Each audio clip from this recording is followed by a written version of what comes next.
baada okutinga abaana baffe bakoze orphanage naye buli wamuwa ka swiiti. Olaba Yesu wakuwadde swiiti. Yesu ayagala abato. Olumuwa akasaati, Yesu akuwadde essaati.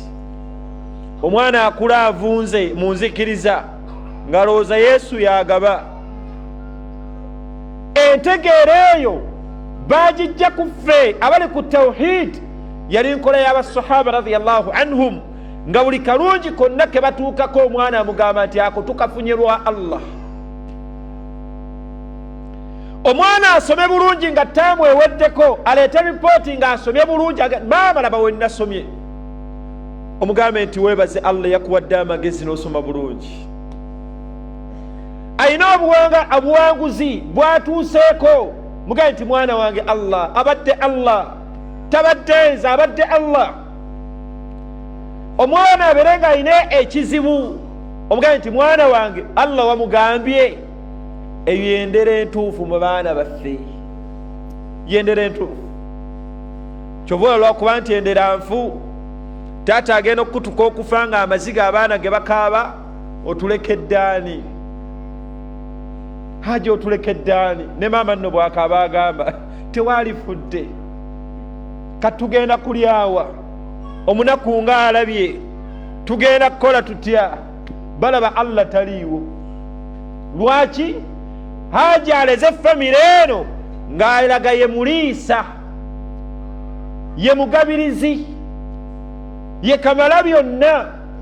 Amma basahaba radiyallahu anhum baalera abaana baabwe, abaana nga bakimanyi nti ne maama taata ne babeera bavuddewo, Allah tabaraka wa taala waali. Baalera abaana baabwe ng'amanyi nti mu ssanyu ne mu nnaku abange Allah waali.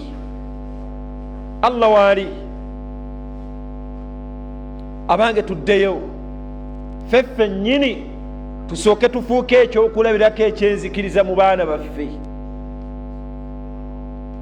Biro abaana balina bakitaabwe naye ng'akimanyi taata mukongozi, taata budala. Ogamba oli bajjajja gwe boogererako nga bazze. Abaana bakimanyi. Ogamba oli bajjajja gwe boogererako, we twali mu kyalo bajjajja gwe baalinnya, jjajja musajja n'amwogererako, emmandwa gwe zirinnya. Babeera mu kumanyagana. Eyagenza abavuga ng'alinga alimu amagezi, agenza otuuka mu ssaawa 6, 7, 4 n'atandika okugaaya olulimi, n'atandika okumwaggula amaaso ne gatwakaala, n'akyusa eddoboozi, n'atandika okubuukabuuka bw'ati nga bwe yenyeenya. Bonna abaliwo ne basirisa abaana abawoggana n'abeebase ne babazuukusa, bange muzuukuke, taata zze, muzuuke taata zze. Abali eri mu kiyungu, bonna abali ewo ne babayita abaana b'omugenzi, ne bajjanga abali mu darusu ne basiriikirira bati. Mutaata ali mu ntaana n'avayo n'ajja n'alinnya kw'ono mutabani we omukulu, mbwe empewo gwe zaalonda. Atandika na salaamu alaikum warahmatullah, mbuyimaani. Era ogenuka nga baanukula salaamu n'omuggundu, naga nti baana bange mwebale kujja. Taata tuzze munnaye ate temuba kujja, mbadde mujja kulaba. N'ayisa namw amaaso ati naye Kasimu aliwa? Kasimu ozze. Ate gwe tokyasaala, nkulaba tokyasaala. Abadde mu Kabuli ali mu kunywamuko bano nabo. Temukyaliisa bantu nga bwe nali nkola. Naye enkola omutaagiddeko mukyabonaabona. Taata tusonyiwe, ne bayungula amaziga. Taata tusonyiwe. Kibi. Agenda abavuga mpola mpaka wabatuusawo abagana nagamba ate ekirala ndyeno amazzi gampita mu Kabuli yange mwagano gizimbako, naye mmwe bwajjanga mumugambanga toddayo, kozze nga kakuyitiramu eri nojja wano. Ate lwaki oddayo? Sigala wano naffe. Yafa amanye wali abazimbi ne matiriyo. Lwaki atubonyaabonya? Ayiteyo abagambe bajje bazimbeku. temukyannimako. Wallahi nga bawuliriza bagonvu balinga abawulira aya za Qur'ani, naye nga gwe baliko gwe balowooza ali mu babuuza wano ali mu kabbuli tattanga yadde ekibuuzo ekimu, emiggo givuga mu kabbuli mwali. Balowooza ono kitaabwe oba jjajjaabwe oba ssengaabwe, naye nga amajinni ge gatawanya mukulu wammwe mutwale mu lukuya. Osanga famire oyo zimuwa izza, zimuwa ekitiibwa, yes alinga seeka mubo tayogerwako, ate nga yasinga obukopi. Abo balaba abo omusanga yasinga obukopi mu famire, naye nga ekitiibwa kye bamuwa oyinza okugamba yasinga ssente. Ekitiibwa kyaki? Ye mukongozi. Omanye mandwa zewaffe zasiima oyo, amajinni gewammwe gasiima oyo. Tolungi yanti mandwa gamba amajinni, kubanga shayatini zitawanya mukulu wo. Teri mufu adda n'ayogera n'abalamu, taliyo. Teriyo mufu adda n'ayogera n'abalamu, taliyo. Tebakulimba. Taata waabo n'abona bibuuzo emiggo givuga atadde ku mmwe. Yafa tamanyi yasaruna, tamanyi kwaziina, yafa ayina essabo, yayina akayumba eyo mu nnimiro ke mwayiwangamu amazzi, yateekangamu omwenge omuganda. Yafa wansi w'obuliri waliyo ekibbo, mulimu ensimbi eŋŋanda, mulimu emmwanyi, akasa akaganda, byonna biri omwo.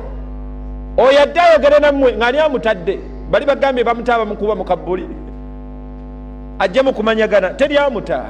Bamubuuza mani rabbuka, ansa ayina eki, la adiri, simanyi, nga bakuba. Waliwo abaddu bamaze mu kabbuli emyaka 1000, wallahi nga taddangamu yadde ekibuuzo eki. Yafa talina tawhid.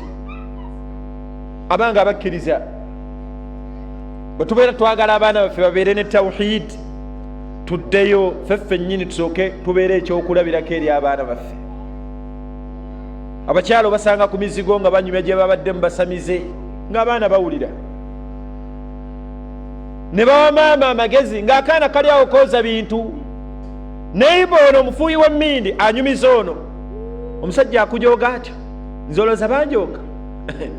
Gwe wange tomulaba, nkuwa bukubi ntoli bwe nti, najja nga adduka. Gwe nkwata bulungi nja kubuulira ekyomumukola. Weyita ebbanga, ono n'asooka n'abanga atanyumirwa, weyita ebbanga obasanga batudde amwaddarusu ey'okufuuwa emmindi. Muliise bino, nze nja kutwala omusawo wange, ate olowooza nno walayisi, walayisi ate ye bye bitono. Ezo ensonga zonna ezo nnafu azimala. Ogenda okulaba omuddu agenda amagamaga ati baleme mutegeera ne yeesogga essabo. Allah yagamba alam ya'lam bi anna Allah yara, akola ebyo takimanyi nti Allah wamulaba. Allah tabaraka wa taala yagamba mu Qur'an, ya ayyuha al-insan ma gharraka bi rabbika al-karim alladhi khalaqak fasawwak fa'adalak fi ayyi suratin ma sha'a rakkabak ma gharrak. Allah yabuuza owange gwe omuntu, kyekikujja ku Allah wo, kyekikujja ku Allah wo. Ne Allah bwe yali aleeta okutulaga nti tusaanye kumuvaako, yagamba alladhi khalaqak, eyakutonda Allah. Allah yagamba nti inna khalaqna al-insana min nutfa, natonda omuntu nga mwejjira mu ttondo ly'amazzi. Yagamba mu aya endala eribadde ettondo ly'amazzi ne lifuuka alaqa, ne kifuuka ekisaayisaayi. Ekibadde ekisaayisaayi ne kifuuka mudgha, ne kifuuka ekinyamanyama. Allah ajja kuleeta ne figayo n'obulungi bwo n'obweru bwo, n'ofuuka ekisaayisaayi ne kifuuka ekinyamanyama. Allah yagamba nti fakasawna al-idama lahma, Allah n'akola sisitimu y'amagumba n'ajambaza ennyama. yagamba nti thumma sabila yassarahu, nenyanguyiriza omukyalo ono okuzaala. Abakyala babeera muleeba, badda balina amawulire agamu ku g'emirundi emeka. Omuddu abeera awo ne bakamutema nti omukyala gwanywedde naye obuugi ku makya olusindisa omwana n'akutuka n'omwana n'afa, teri awonye, gwe Allah yakugjayo. Aba n'owulira amawulire nti maama awonye naye omwana afudde, n'agenda n'akomawo nga bwe yagenze nga talina mwana. Abala amawulire ekyennyuma kyekyo nga maama afudde, wallahi ng'omwana waali.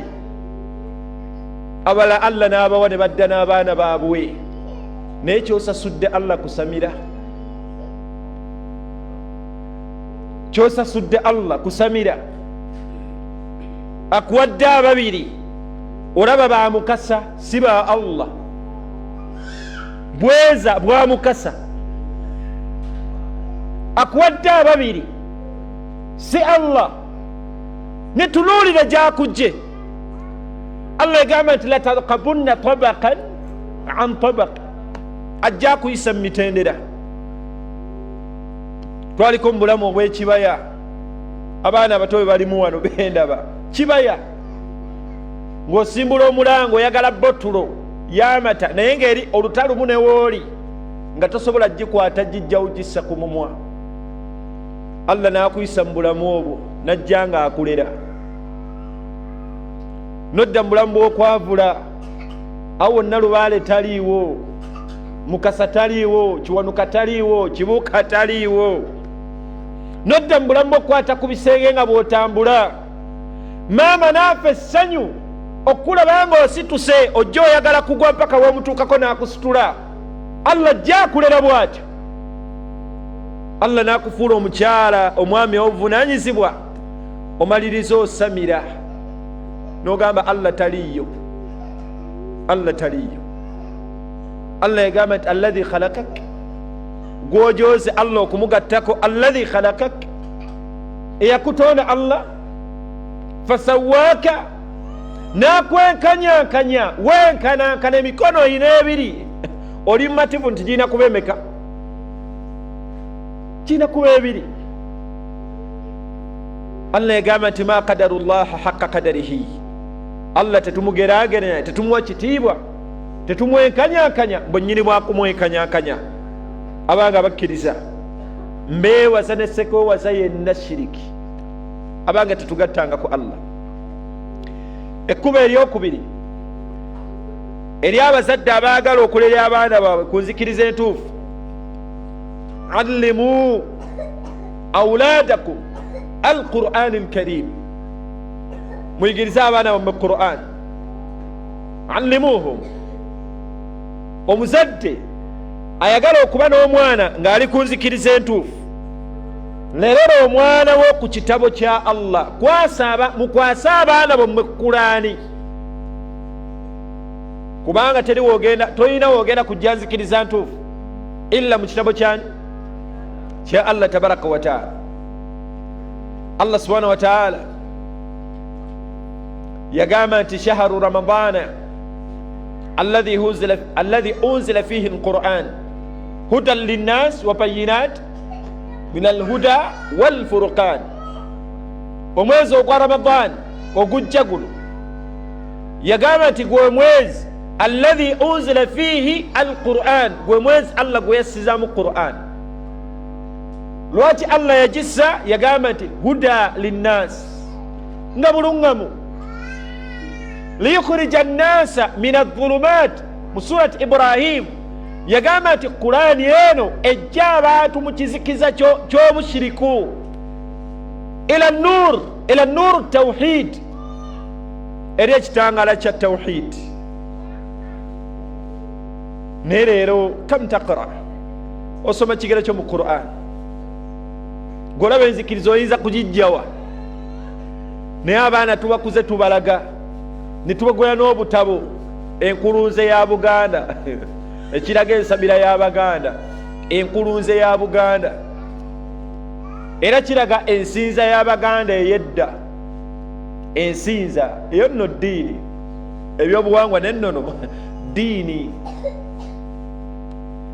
Era abaana bakula bamanyi abakulu b'obusolya, abakulu b'amasiga, abakulu b'ebika, emibala, emituba, abakongozi, abaana byonna bibali mu mitwe, naye nga omwana wo tamanyi Qur'ani erina ejjuzu mmeka, tayinza kubuulira nti Qur'ani erina essuula mmeka, tayinza kusoma Al-Fatiha nga ntuufu, ebitandikibwako Qur'ani talina kyamanyi ku Qur'ani, ne bw'aba agisulise tayinza kutegeera nti agisulise.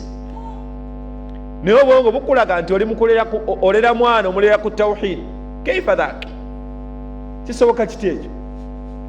Abange ekkubo mu makubo agagenda Allah gayisirizaako okubeera nti atuwa enzikiriza entuufu mu baana baffe, tusomese abaana baffe ekitabo kya Allah, tusomese abaana baffe ekitabo kya Allah tabaraka wa taala.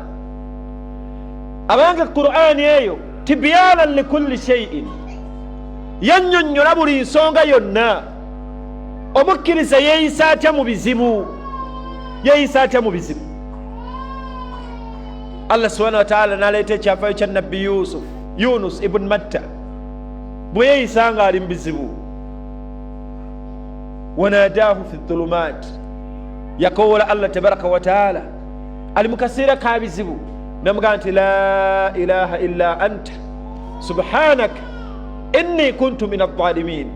Omwana asome Qur'ani ategedde bw'aba alina ebizibu kikyayogera. Allah n'aleeta ebyafaayo ebyenjawulo, n'aleeta ku nabbi Ibrahim ng'aguluba ne kitaawe omusamize, namugamba nti ya abati, owange taata wange, lima ta'bud, lwaki osinza ma la yasma'u wala yubsiru wala yughni anka shay'a, lwaki osinza ebitalaba? Allah n'anyumya kisso eyo ng'anyumya ku mwana Ibrahimu aguluba ne taata we ku bushiriku ne gye byaggweera, awo wonna kunyweza mwana kunzikiriza.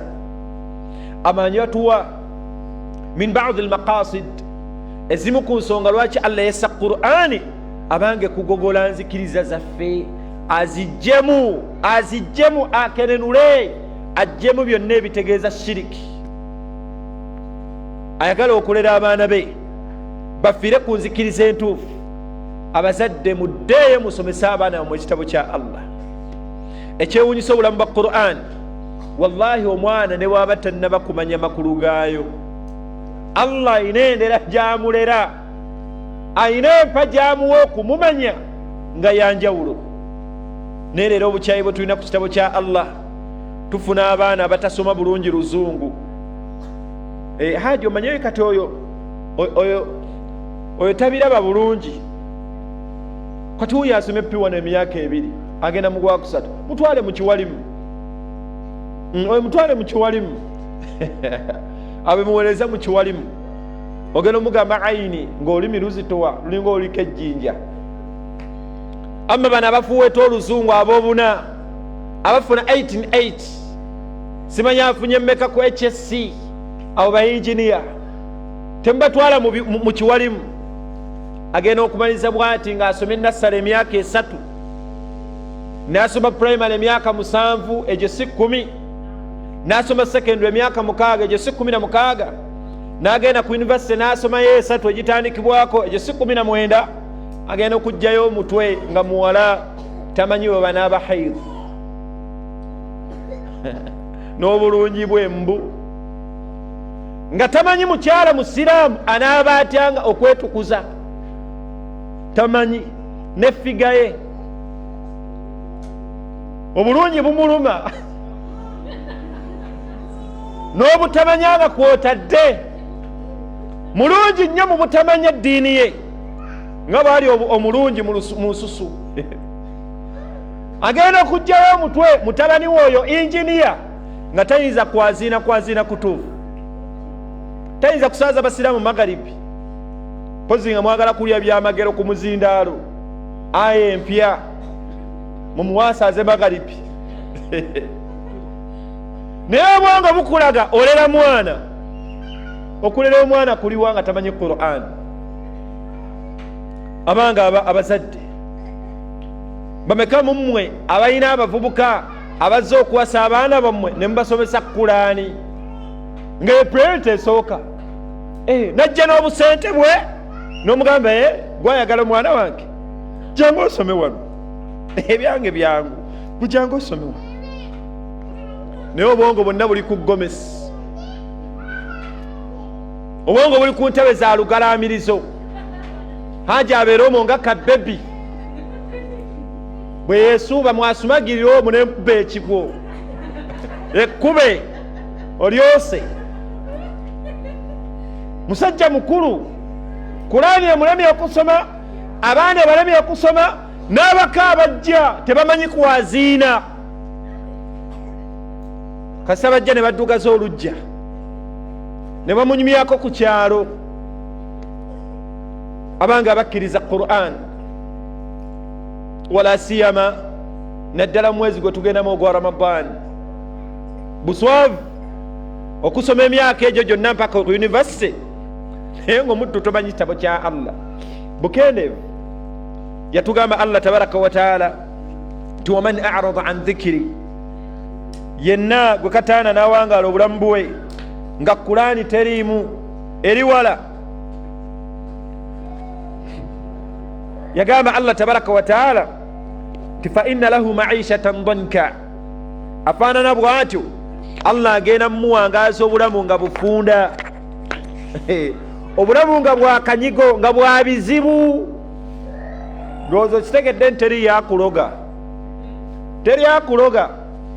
Genda onoonye enkolaganayo ne Qur'ani bweyimiridde, bwe bulamu Allah bwagenda okuwangaaza. Fa inna lahu ma'ishatan danka. Tebikomaawo, Allah n'atulaga nti omuntu atamanyi kusoma Qur'ani wa nahshuruhu yawma alqiyamati a'ma, Allah agenda mumuzuukiza yawma alqiyama nga muzibe, nga muzibe. Ibn Abbas yayogera ekigambo ekyewuunyisa ate nga kituufu oba olyawo. Yagamba nti Allah kyategeeza n'okuzuukiza omuntu nga muzibe, Allah agenda mumuziba amaaso ge oba endaba ye.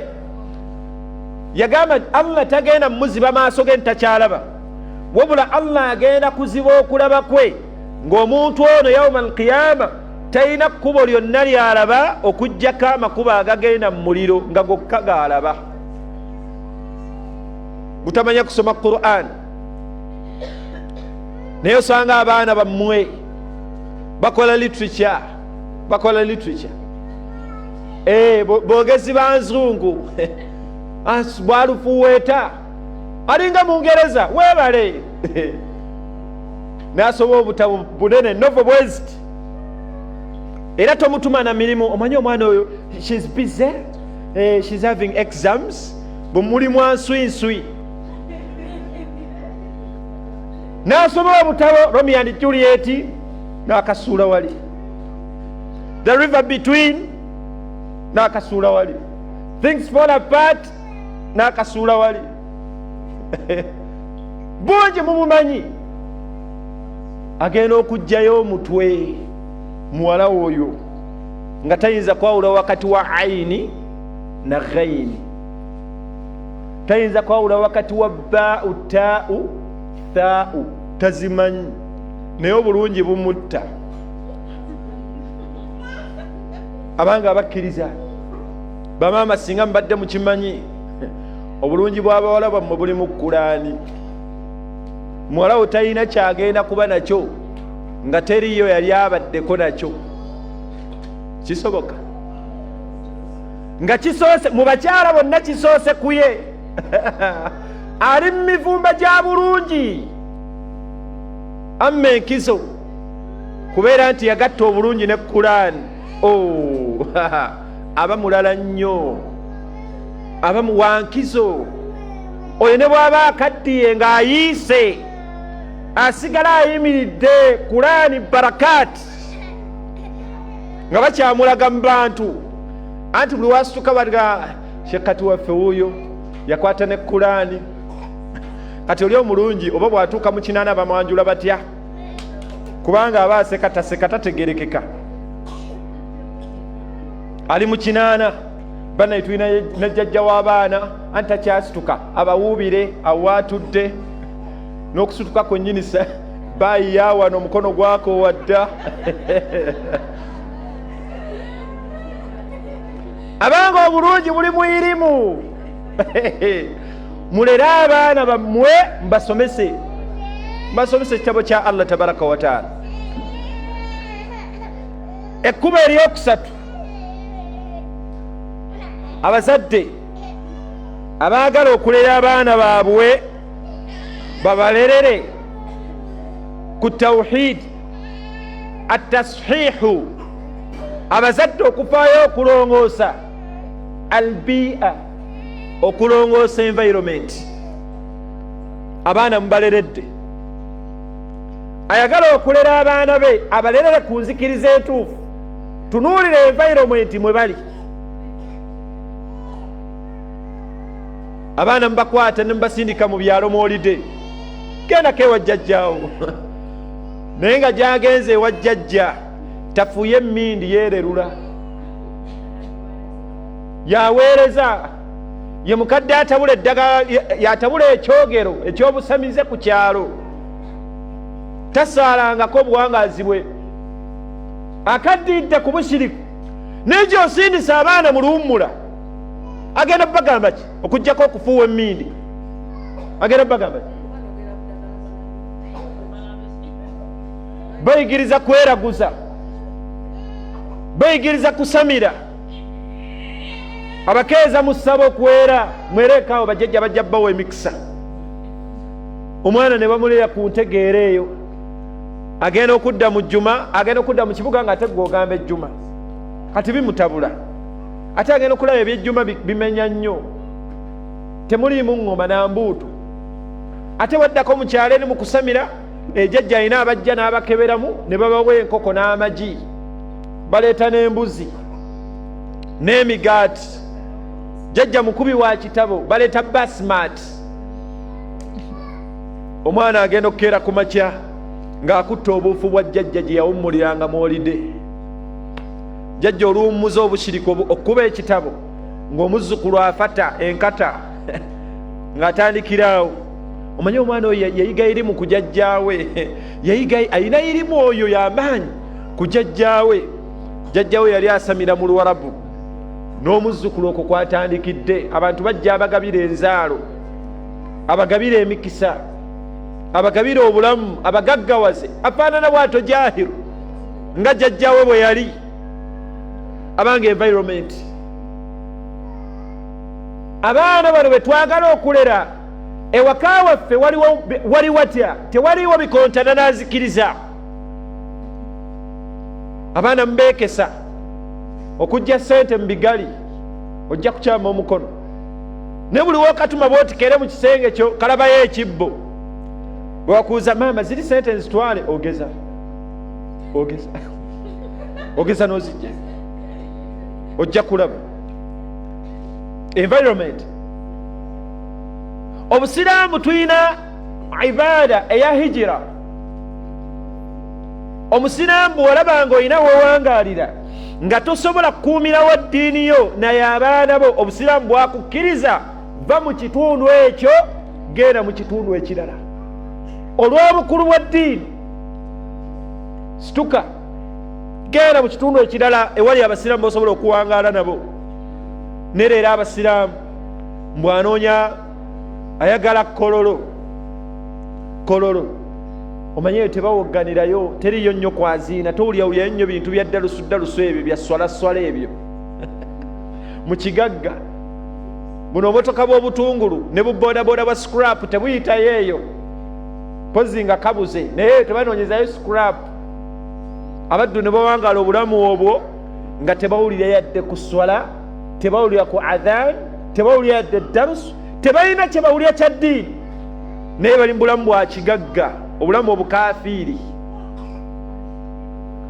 tebulimu swala naye ogenda okulaba nti babaddeyo ne pate Halloween babaddeyo ne pate babaddeyo n'akabaga k'abagagga bagagga kwagalana ne banywa ku mwenge mu maka g'omusiraamu anti omanyi ekyo mikwano gyange bo si basiraamu nabo nina obbateekerateekera n'abaterakuko ne ku mbizzi maka g'omusiraamu abaana balaba abaana bagenda okukula nga bakimanyi okunywa champagne tekirina buzibu okunywa omwenge teri ne babeerawo ne banuusa bamuyita shisha simanyi sisha oba sisha ne bakuŋŋaanaawo ne bakola ekyoto ekizungu ne bakommonta eyo mindi nzungu abaana ne babeerawo nga balaba abazadde bafaanana bwe batyo omwana oyo olowooza tawhidi asobola kumugjawo abanga environment kikulu awo nno ne ku environment wennyini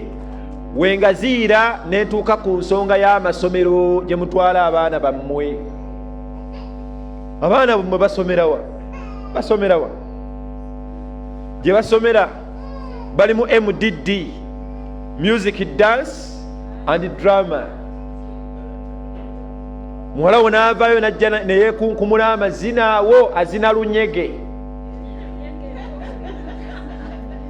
bwekasuka bwati mu bbanga omubiri bwazina n'omulenzi wazina wamukwatako bwoti bwokwata ne kamera bwomwenyereketa olaba omwana wo watuuse mu buseegu era n'onyumizaako banne nti omulaba akuze omulaba wamukwata naye omwana ono ayonooneko omwenyereketa abanga abakkiriza abaana kyengera mu byengera ekigendo tuyingiza ejjana Allah waba tatusaasidde muliro gwa Allah abanga environment bwe tukuliza abaana kikulu abaana bali mu mayumba embeera eno kwe tuli ey'emizigo basiiba bawulira ebbaluwa zino ezibeera ku maleediyo ebbaluwa ya mulongo babiri atandika na mukaddima bisimillahi wassalati wassalamu ala rasulillahi sallama era bw'amaliriza eno wansi n'abawa edduwa omanyi ffe tetusola mu madiini kati nze nganja ti mwenna mbakolako nkuwa oluzaalo nenkuwa n'emikisa bawo yagenda mukomyawo mu kireki enamba yange yeeno abaana bagenda okukulaba nga onoonya ekkalaamu olinga anoonya kulaani n'otandika okuwani 077 Hafusa naawe gikwata eyinza okumbulako agambye ate omwana n'akwata essimu ya mulongo ne maama we bagenda okulaba nga obitaddemu engatto ku makya osugumbiza ogenze wa mulongo okukulagula tawhidi mu baana ali luddawa bawulira ezo ebbaluwa ezo enkolimire ezijjudde obwononefu abaana bali mu environment nga ku TV balaba obwononefu balaba obushiriku bali ku Nigeria balaba bazannyawo ne bazannya taata yaleese gu CD maama n'aguteekamu n'abagamba nti bwemumala emirimu nga mujja tulaba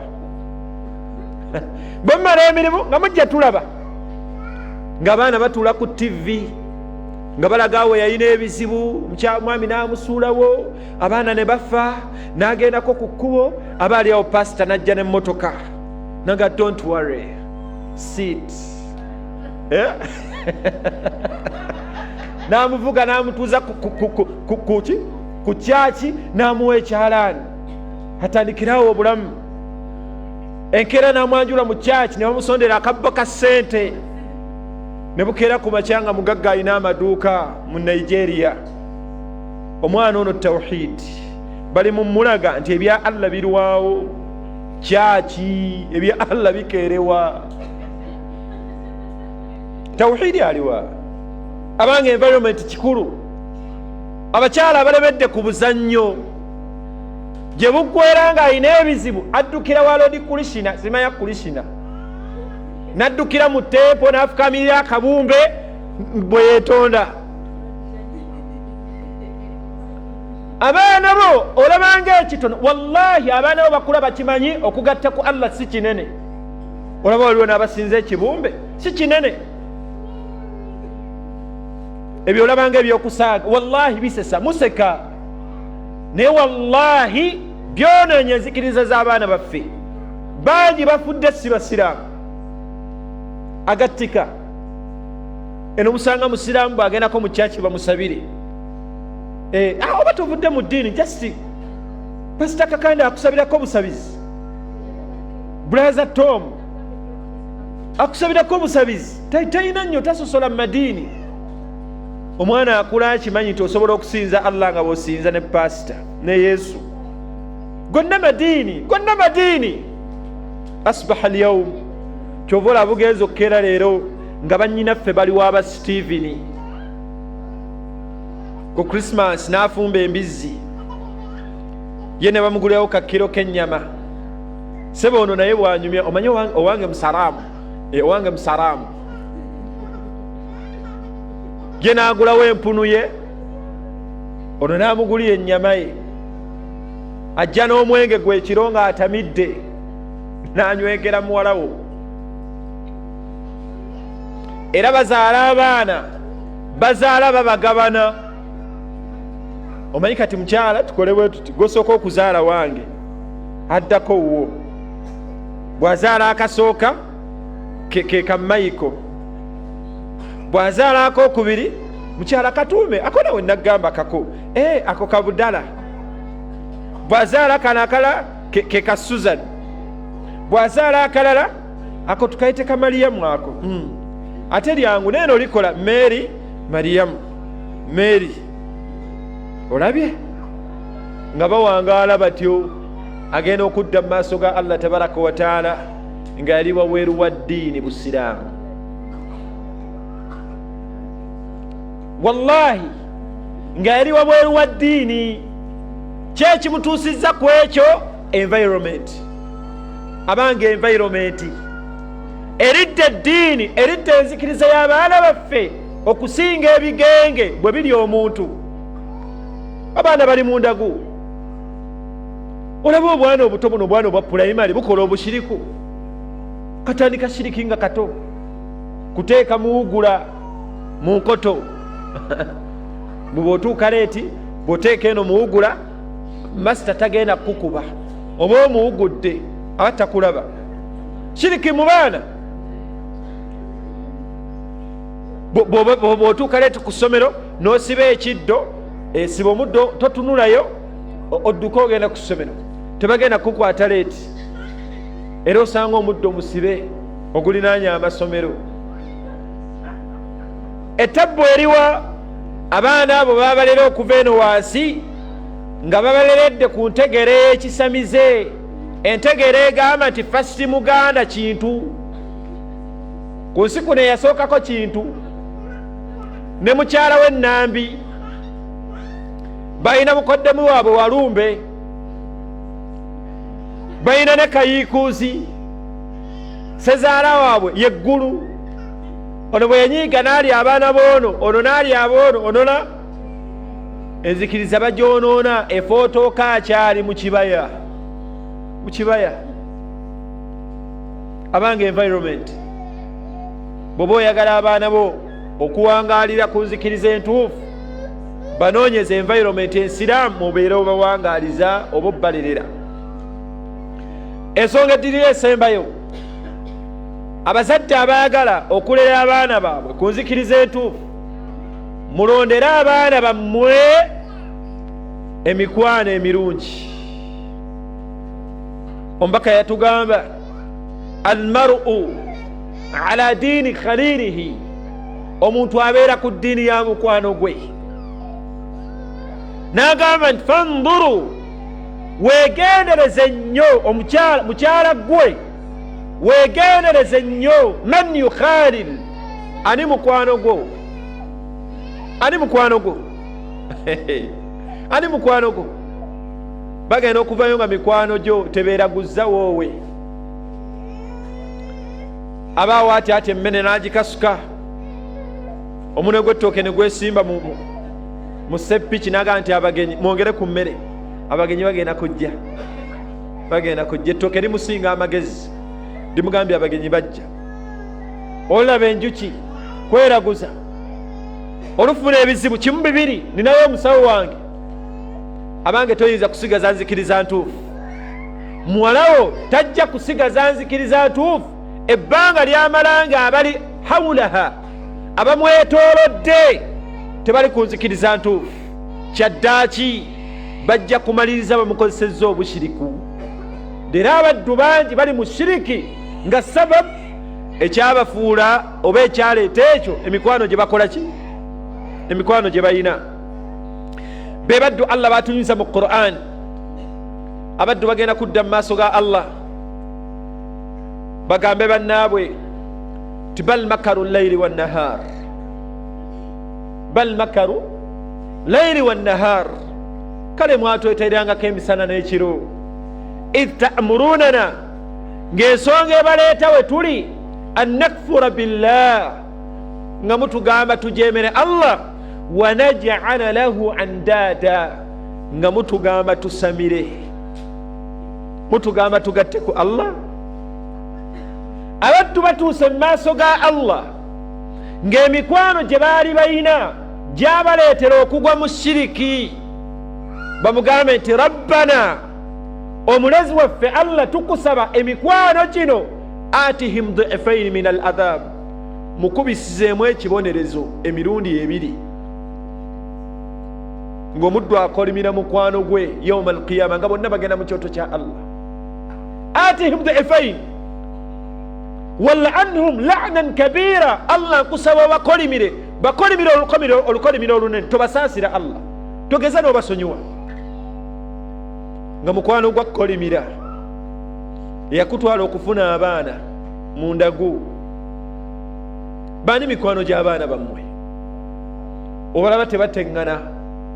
Lwaki muwalawo oyo ye mukwano gwe waliwo kitaddeko ebirowoozo? Batabani bammwe bani mikwano gyabwe? Abazadde mulondere abaana bammwe emikwano emirungi, mubalondere emikwano emirungi. Abaana bangi bali mu bufumbo, olufunamu obutakkaanya n'omwami nga mukwano gwa mutwala wa musamize, bweseekawo bano naasa n'omushiriku oyo n'abalala abamufaanana. Abantu bali eyo gye batutte ebizibu min dunillah. Allah yabuuza nti alaysa Allahu bikafin abida, Allah tayinza kumalira muddu we. Allah yeetondera, Allah tayinza kumalira muddu we. Alladhi la yu'jizuhu, atayina kimuwangula, atayina kimulemerera, atayina kimusobola fil ardi wala fis sama. Ne bukeera ku makya ng'abantu bakubiriza bannaabwe kusinza birala bitali Allah tabaraka wa ta'ala. Allah yagamba nti ya ayuha nnaasu duriba mathalun fastami'u lahu. Allah yagamba nti katukubireko ekyokulabirako mu surati al-Hajj, yagamba nti katukubire ekyokulabirako, naye Allah yagamba nti fastami'u lahu, mukiwulirize. Sam'u al-intifa', oluwuliriza olw'okuganyulwa. Allah yagamba nti inna alladhina tad'una min dunillah, abantu byonna bye basinza ebitali Allah, lan yakhluqu dhubaba, tebiyinza kukola yadde enswera. Jajja Jjumba na bonna baweereza balubaale, Allah yagamba lan yakhluqu dhubaba, tebayinza kukola yadde enswera. Walau jitama'u lahu, ne beegatta bonna balubaale b'Abaganda, n'abasoga ne baweereza abaabwe, n'abagwere ne baweereza abaabwe, n'abanyankole, buli ggwanga lireeta abasamize baalyo. Allah yagamba lan yakhluqu dhubaba, n'aleeta obunafu obwokubiri. Wa yaslubuhum dhubaba shay, emmere enswera eyo singa ebuuka n'egwa ku mmere y'omusamize oba seekoono mukubi w'ekitabo, Allah yagamba nti erina akamere kejjako, erina akamere kejjako kariziki. Ne Allah yagamba nti la yastakhiduhu minhu, omusamize oyo tayinza kukwata nswera, gijjako kamere ako. tayinza kukwata nswera gijjako kamera ako. Allah n'agamba nti dhafa at-talib wal matlub, asaba ebitali Allah oli munafu nnyo wa kutegeera, oli munafu nnyo mu kutegeera, ate oli munafu nnyo mu maanyi, oli munafu nnyo mu kugeraageranya ebintu byo. Dhafa at-talib, byosaba binafu nnyo, asaba ebitali Allah munafu ne byosaba binafu. Omusamize nga bw'azimba essabo, enkuyege ne zijja ne zirirya ne ligwa, tayinza kukwata nkuyege n'osanga asinga enkuyege amagezi ng'ali mu ssaba atidde. Abaganda balina n'olugero olugamba nti enkuyege tekola ki? Tetyasaba erirya erirya. Dhafa at-talib, ebisabibwa ebitali Allah binafu. Abaganda bennyini balina olugero olugamba nti okuuma lubugo lubaale bamubba n'omubba, ate akulaga nti yakomyawo ebibbe, omunaku oyo omukolimire. Okuuma lubugo nga lubaale mubbe naye osanga omuddu era asugumbiza ensonga zitutte wa lubaale, gwe babba n'okubba n'atayogera, nga munafu nnyo. Abanga ani mukwano gwo? Bwe tuba twagala okulera abaana baffe ku nzikiriza entuufu, tunoonyeze abaana baffe emikwano emirungi, tunoonyeze abaana baffe emikwano emirungi. Abange bazadde abali wano, mwaze ne ssekwaza yenna abavubuka abajja okuwasa abaana bammwe, mwaze saye ebirowoozo, atwala omwana wange ono afaanana atya mu nzikiriza, atwala omwana wange ono awangaala n'abaana, agenda mumuteekawa, naye gwe obwongo bwonna buli ku bumotoka. Omanyi yeekoleddewo, tali bubi, ayinayo ewuwe, ayinayo akamotoka, ayinayo n'omulimu, ate bye twamusabye byonna agenda bireeta, ate yagambye ne muwala wange agenda muwa bizinesi, naye ng'omuka akola ebyo tasamiddewo we, n'abaleka mu ssanyu, naye ng'enkomerero ye ne muwalawo kyoto kya Allah. Enkomerero ye ne muwalawo gw'omuwadde bamaliriza bateebedde, bagenda kuyingirira omuliro gwa Allah. Muwa atunda ennaanansi ng'alina tawhid, muwa wa booda, nkukakasa bwe banaawangalira ku ddiini, obulamu bw'ensi bugenda bbangwira, akhira egenda bbangwira. Abange tufeeyo, baani abawasa bannyinaffe, baani abawasa abaana baffe? Bafaanana batya mu nzikiriza? Ensonga esembayo, bwe tuba twagala okulera abaana baffe, obbalerera ku tawhid, nuallimuhum, tubayigiriza abaana baffe abo al-adhkar, tubayigiriza adhkar n'amakulu gaazo. Bakadde baffe bangi bawandiise ne batuwandiikira ebitabo ebya adhkar ebitono, wallahi okisanga kya nusu 100, okisanga kya 200, okisanga kya 5,000, naye nga kirimu adhikari z'okumakya n'olweggulu. Maama ky'osobola okugula ekitabo ekyo osobola okukigula n'okikola mu daruso ewaka. Abaana nojja nga obayigiriza adhikari ez'okumakya, bwe bamala subuhi abaana batuuze baga nti mutandika adhikari, astaghfirullah, Allahumma anta assalam wa minka assalam, tabarakta ya dha aljalal wal ikram, Allahumma la mani'a lima a'tayta wa la mu'tiya lima mana'. Omwana ono jja omulera, Allahumma la mani'a liman a'tayta, Allah teri yayinza kumma gw'owadde. Oyo tawhid. Allahumma la mani'a, omwana wangaala akimanyi, teri yayinza kuwa Allah gwammye, era teri yayinza kujjako Allah gwakoze adhikar, tawhid. Abaana basimbule ave ewaka bayige du'a, ave waka someddwa ng'ogenda ku ssomero, bisimillahi tawakkaltu ala Allah, bisimillahi tawakkaltu ala Allah. Asomye erinnya lya Allah, ngenda naye gye ŋŋenze neesigamiddan, tawakkaltu ala Allah, la hawla wala quwwata illa billah. Tawhid. Akomyewo ewaka n'asomeddwayo okuyingira bisimillahi wa bisimillahi wa ala alayhi tawakkalna. Tawhid. Ali emmere mugambe nti munnange tandika ibda'u bismillah, n'asoma bismillah. Bw'amala okulya alhamdulillah. Agenda okwebaka osomeddwa nta neerabidde maama nzijukiza ng'omweddwa ng'agisoma. Agenda kwebaka olukazuukusa ku makya, va mu buliri jja tugende, nzuukuka. Kabaka akazuuka, sooka osomeddwa. Wasiza otya mami? Nedda tosooka n'ekyo, sooka osomeddwayo okuzuuka. Alhamdulillahi alladhi ahyana ba'da ma amatana wa ilayhi nushur. Omwana akula akimanyi alhamdulillahi alladhi, amatena amajjuvu goyo alladhi ahyana, anzirisa obulamu, ba'da ma amatana wa ilayhi nushur. Omwana oyo muleredde ku tawhid, omuleredde ku tawhid.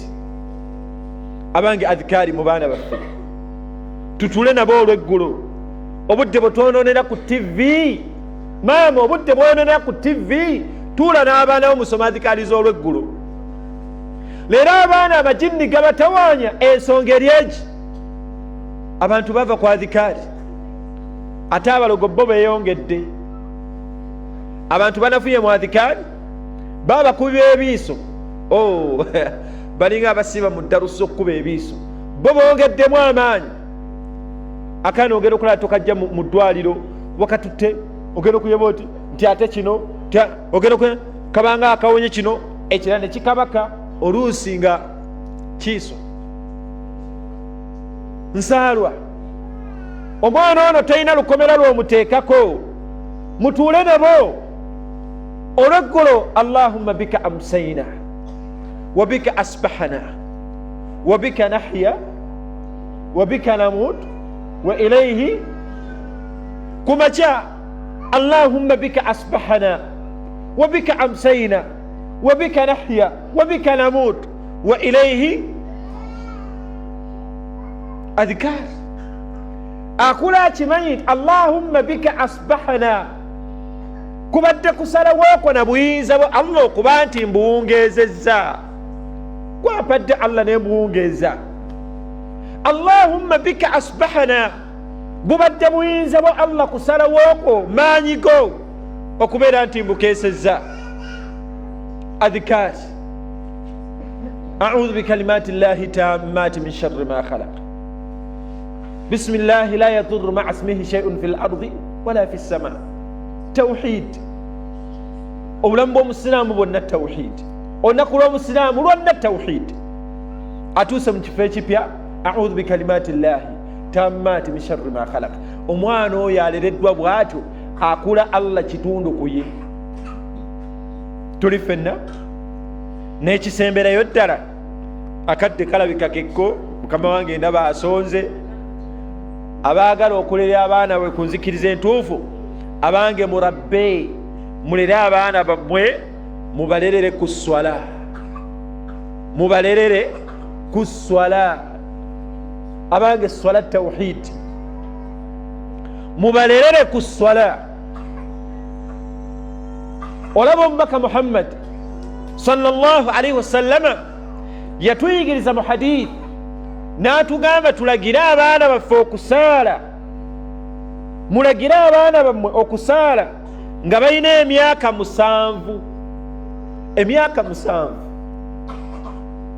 N'agamba nti wadribuhum, ate mubakubemukko ku buggo bwa swala nga bawezezza emyaka 10. Lwaki swala? Abange swala tawhid. Okuviira ddala ku ntandikwa, Allahu akbar. Omwana ekyo kyokka n'akitegeera ne kimutuula mu mutima. tayinza kwesigamirayo mulala ataliye. Allahu akbar. Allah yasinga. Omwana wamanyi Allahu akbar kitegeeza amma kula esswala eno n'agitegeera obutabo esswala evunuddwa mu Luganda obutabo mwebuli Sheikh Abu Jawhara Seke Ishaq Mayanja awandiise esswala oba ebitabo bimeka hafidhahullah. Seka Nuh Uthman hatta n'awandika n'ebitabo yawandiika ensobi 10 mu ameka 5 ze tukola mu swala ani akine ewe teri n'abaddu basanga bayina kamunye bayina onion red pepper bayina bukette bayina amawulire gonna ag'obwononefu n'agatali gali wansi w'emmeeza. Era Haji wadda mu biseera eby'eggandaalo ng'addamu asomako mawulire emboozi eyaggwa ey'obulimba ng'addamu akolako agikolamu omurajaa naye talinayo yadde akatabo akayigiriza amannya ga Allah, talinayo mu nju yadde akatabo akadhikaali akatandikibwako wadde akavunula esswala takayina. Naye ayita ku muzikiti bakatunda 12,000 akatabo akategeeza akavunula esswala yiga esswala n'amakulu gaayo 12,000. Naye omusanga aguze certificate ya Buganda emitwalo 5 asanyuse omutanda nti naye mujjumbize ku nsonga z'okusamira taziinaako busifu. N'agula maapu ya Buganda yagitimba mu ddiiro mitwalo 6. N'agula byaguze ebiraga obukulu bw'okwagala enkola y'obusamize naye nga talinayo kitabo kivunula swala. Asadde okumala emyaka 40 sekakasi asadde okumala esswala 40 akumala ennaku 40 naye tamanyi kigambo subhana rabbiyal a'la tamanyi kitegeeza ki emyaka 4 naye omusanga amanyi abawangudde wakati wa Liverpool naki alaba emipiira gya Buganda emipiira gy'amasaza emipiira gy'amasiro alinnya n'agenda ne Buddu awagire ttiimu ye eya Buddu afaanana bw'atyo. Naye nga wallahi esswala okuggyako kutama n'okukkirira kwesuuba bwesuubi naye talina kyagimanyimu yadde. Abange esswala tawhid hadith omubaka yatugamba nti Allah tabaraka wa taala yagamba hadith al-Qudusi. Abange tuwulize hadith eno giseeko ebirowoozo ng'oli mu swala. Omubaka yatugamba mu hadith al-Qudusi, Allah yatugamba hadith al-Qudusi, omubaka tuwulize hadith nti Allah waffe tabaraka wa taala yagamba qasamtu as-salah bayni wa bayna al-abd. Allah yagabanya esswala wakati we n'omuddu we. Allah yagamba nti idha qala al-abdi omuddu bw'abeera mu swala n'agamba nti alhamdulillahi rabbil alamin, Allah ng'amuddemu amugamba hammadani abdi, omuddu wange ansuuse antenderezza. Hammadani abdi. Buli w'obeera mu swala oba ya sunna oba ya farada n'oyogera ekigambo ekyo ti alhamdulillahi rabbil alamin, Allah akuddemu n'agamba nti hammadani abdi, omuddu wange oyo antenderezza. Omugambye Allah nti amatendo gonna amalungi era amajjuvu gago. Tawhid. N'ogenda mu maaso n'ozzaako ki Ar-Rahman Ar-Rahim. Bw'oyogera ekigambo ekyo omubaka yagamba nti Allah akuddemu n'agamba nti athna alayya abdi, omuddu wange nga nsuuse ategedde nti nze Ar-Rahmani nze Ar-Rahim. Athna alayya abdi, omuddu wange nga nsuuse nga mpaanye. Oli mu swala omubaka n'agamba bw'ogenda mu maaso n'ogamba otya maliki yaumi ddin, Allah wange anta malik yaumi ddin, gwe malik yaumi ddin, gwe mufuzi w'olunaku lwaki min babi lfaida.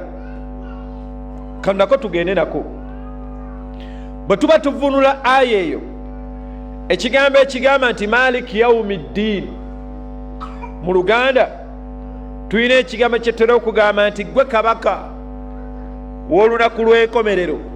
ekyo kifu. Allah tetumuyita kabaka, ekyo tetukinayo ku Allah, bal ye mufuzi w'olunaku lwaki kabaka. summiya bidhalik, kabaka ayitibwa kabaka owenge, kabaka ayitibwa kabaka olw'ensonga bbiri. bakabaka bayitibwa bakabaka olw'ensonga bbiri, naddala wano mu nkola eyaffe ey'ekinnansi.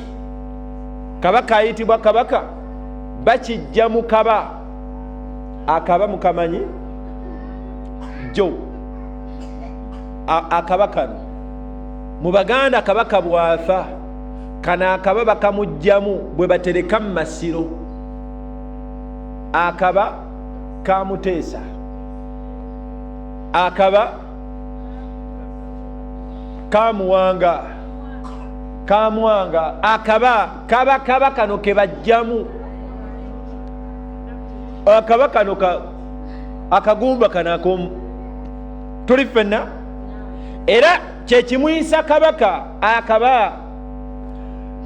ensonga ey'okubiri bw'osomako mu bitabo by'Abaganda, lwaki kabaka bamuyita kabaka? nti yabaka empewo z'abaafa. abaafa bwe basiima okwogerako eri Obuganda balinnya ku mutwe gwe, wifi balinnya ku ye. bwe baagala okuluŋŋamya Abaganda balinnya ku ono aliwo, kyekimuyisa kabaka kubanga yabaka empewo z'abakola ki. amma Allah tetumuyita kabaka, eyo nsobi. kati wobeera mu swala n'ogamba nti maliki yaumi ddin, Allah gwe mufuzi w'olunaku lw'enkomerero, gwe wekka gwe mufuzi w'olunaku lw'enkomerero.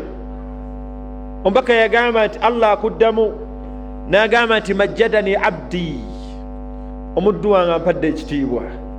majjadani abdi jalla jalaalu. bw'obeera mu swala n'ogenda mu maaso ogambe nti maliki yaumi ddin, n'omala n'ogamba Allah nti iyyaka na'bud, awo nno waliwo ekinene ekijja kiwulirize. wa iyyaka nasta'inu, obeera mu swala n'ogamba Allah nti iyyaka na'bud, Allah gwe wekka gwe tusinza, era gwe wekka nasta'inu, gwe tukola ki, gwe tusaba obuyambi obwekomeredde. bw'oyogera ekigambo ekyo mu swala, omubaka mu hadithi eya Abu Hurayra eri mu Tirmidhi yagamba nti Allah tabaraka wa taala akwanukula n'akugamba nti hadha baini wa bainak, ekyo kiri wakati wange naawe, nkumanyi. owulidde? bw'oyogera ekigambo ekyo mu swala n'ogamba Allah nti iyyaka na'bud, Allah gwe tusinza, gwe twesigamira, Allah akuddamu n'akugamba nti hadha baini wa baina al-abdi. maama Yusuf, maama Sara, maama Hajara, Allah akuddamu n'akugamba nti hadha baini wa bainak, ekyo kiri wakati wange naawe, kuba naawe okimanyi tisinze. oba kiyinza okubeera nti hadha baini wa bainak, tikituufu nkimanyi nze gw'osinzira, nze gweweesigamira. abange swala tawhidi, abaagala okulera abaana baabwe nga babaleredde ku nzikiriza entuufu, abange tulere abaana baffe ku swala. buli waafuna ekizibu salayo raka bbiri, osabe Allah tabaraka wa taala, tubazuukuse ku fajiri, tusaale nabo. ekituufu seeka abaana adhikaali basoma basumagira, muleke asumagirire omwo. oba oli awo anaagenda okufunamu embavu ng'olede ekyokukola akikola ki? Wallahi ekyokukola akimanyi. Naye abaana abazadde bakeeza abaana wallahi olaba bwana obutakisi obuyita muno obubaasi obutwala abaana saawa 11 mama n'atuuka n'okukayoola nga kali mutulo mukadde basizaawo mu ntebe kazuukukire ku ssomero akaana kagenda ozuuka nga kali mu kiraasi obwongo bumulaga nti aleera minisita. Tomanya seeko omwana ono anandabirya mu bukadde akubonyaabonya bw'atyo akuze tategeera Allah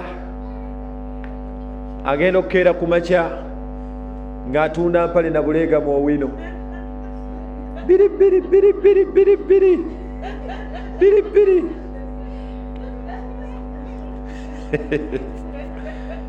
ali mu owino atunda micungwa ebiri gya 10 ekyetagisa kirasi gola obaina kubanga wasomye ku ddaala ki ogamba nti ebiri gya 10. Lwaki Allah gye baraka mu kusoma kw'abaana? Abantu leero basinza kusoma mubitegeere bulungi. I'm not advocating for illiteracy. Sibagaana kusomesa baana bammwe, naye ekyobulabe kwe kuba nti musomesezza abaana bammwe bayinjiniya, abasawo mubayina, bakitekikya, baani abo twala tugende.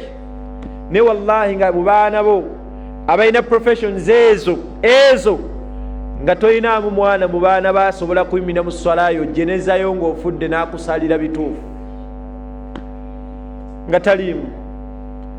Abange mulere abaana bammwe muyirimu, mukwase abaana bammwe ahadithi, mukwase abaana bammwe bitabo bya Allah, hadithi z'omubaka, mubalire mu duruusu, mbatuuze mu duruusu nga zino. Jangu ne muwalawo la'anna Allah obulumi obwo bojja naye ng'omwina abaana abo bato be muleeta gwolabanga atategeera. Wallahi bingi bituwuumira mu mitwe kati nga twabirabanga bakadde baffe babikola. Eno gy'okulidde ne kidda nga sebo Haji, wamma Haji namulabanga nga buli waagira bw'ati ku Lwokutaano alya mangu ekyenkya agenda mangu mu muzikiti yasomanga essuula eno essuula se bayita Suratul Kaafi Aji yagisomanga nnyo ku makya. Abaana babanga abatakulaba naye wallahi bakulaba. Abaana bakulaba. Tulere abaana baffe ku nzikiriza entuufu, tulere abaana baffe mu ndera efaanana bw'etyo, ageegamu ku makubo amatono ge tukoonyeeko ge tusobola okukozesa okulera abaana baffe. Abange maama Abarabu balina enjogera egamba nti al ummu awwal madrasa, maama gwe ssomero erisookebwako eri abaana bo, gwe ssomero erisookebwako eri abaana bo. Kyoli abaana bo kye bagenda okuba tebakulimba. Hajiwo kyali, hajiwo taata w'abaana, bebiwo oswitiza switiwo oyo kyali batabani be kye bagenda okuba. Kakasa nti mmwe abazadde ababiri muli ekyo kye mwegomba abaana bammwe okubeera, ate era nga ne Allah kyeyagala mukole ki? Mubeere. Awo geegamu ku makubo ge tuyinza okukozesa okulera abaana baffe. Abaana baffe tubakwasa amannya ga Allah mu mutwe, amannya 99. Abaana obwongo bukyali bulamu bukalu. Abo abaana agayimba awo mpola mpola, Allahu Ar-Rahman Ar-Rahim Al-Maliku Al-Quddus As-Salam Al-Mu'minu Al-Muhaiminu Al-Aziz Al-Jabbar paka wagamalayo 99. Nkukakasa anaagenda okumanya amakulu gaago nga gaafunadde ekifo ekinene mu mutima gwe, nga gaafunadde ekifo ekinene mu mutima gwe. Nerera ebifuba by'abaana baffe abazitowa mu bifuba byabwe bayimbi. Era ogenda okulaba ng'omwana atandise okuzina amazina g'akakazi akalanga eyattayimu ku TV yo, ajja taliimu nsonyi, talinaamu yadde ensa, nazuukusa Haji ng'asumagirira mu ntebe. Haji laba naawe Aisha kyakola, olaba wazinira ddala amazina g'omukazi oyo. Omulabye nakkirira nga bw'ayambuka bwakkirira Haji n'amwenyereketa. Naye nga ebalaba ku TV eyeekunkumula amazina ago ali mu mpale na kaleega. Haji talinaamu nsonyi mukunamira ku TV ye nga n'abaana balaba, ne mukyala we waali takiinaamu buzibu. Ye ate obuzibu anaabujjawa nga ne maama kennyini balaba obwo obuzannyo bwe balaba, ne balaba abeenywegera. Muwala wo n'akulaba nga mulaba abaseegu, n'akulingiza akaati ne katunula erikagenda, maama tatemya. Bugenda okukeera ku makya nga muwala we byabadde alaba babimukola ku ssomero. Ku Rivers Party babibakola. Bino ebivubuka mu senior 6 senior 4, bano abasomesa baabwe aba SST biology history. Era muwala wo tabiinaamu buzibu, alina obigezesa, azze abiraba ku TV, babiraba ne maama ku TV. Abazadde tubeemu ensa. Lwaki olaba obuntu ebikyafu ku TV n'abaana bo naye oba tebaliiwo? Haramu. Ate haramu nnyo ng'abaana bo kwebali. Naye kibi okubeera ng'embeera bwetu bwefaanana nga tusuubira okusinkagana Allah tabaraka wa taala. Abange tukimanye akhiran nga mmaliriza ekigambo kyange kye natandise nakyo, abanga abaana bano kyengera mu byengera Allah kyatuwadde ky'oteeka okwegendereza. Imma kigenda kuyingiza ejjana ya Allah oba kigenda kuyingiza omuliro gwani. Mubazaale naye manya ogenda bafunamu ekimu ku bimeka ekimu ku bibiri. Muwala wo amayiminga ku ssomero,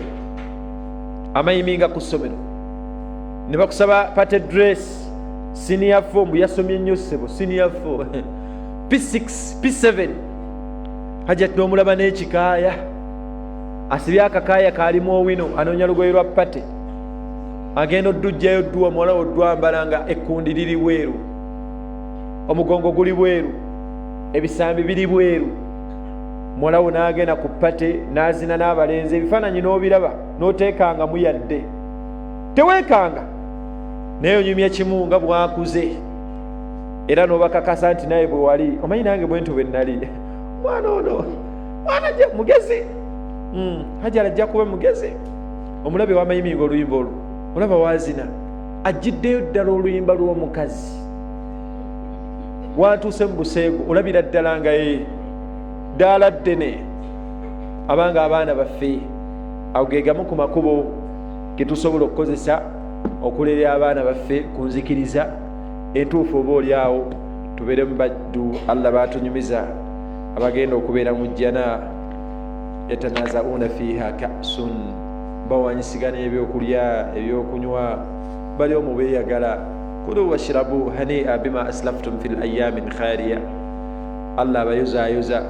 Walladhina amanu wattaba'tuhum dhurriyyatuhum biiman alhaqna bihim dhurriyyatahum, nga aya ezo bwe twazirabye. Abange tulere abaana tujja bafunamu ejjana ya Allah biidhnihi tabaraka wa taala. Subhanaka Allahumma wa bihamdika ashhadu an la ilaha illa anta nastaghfiruka wa natubu ilayk. Assalamu alaykum wa rahmatullahi wa barakatuh.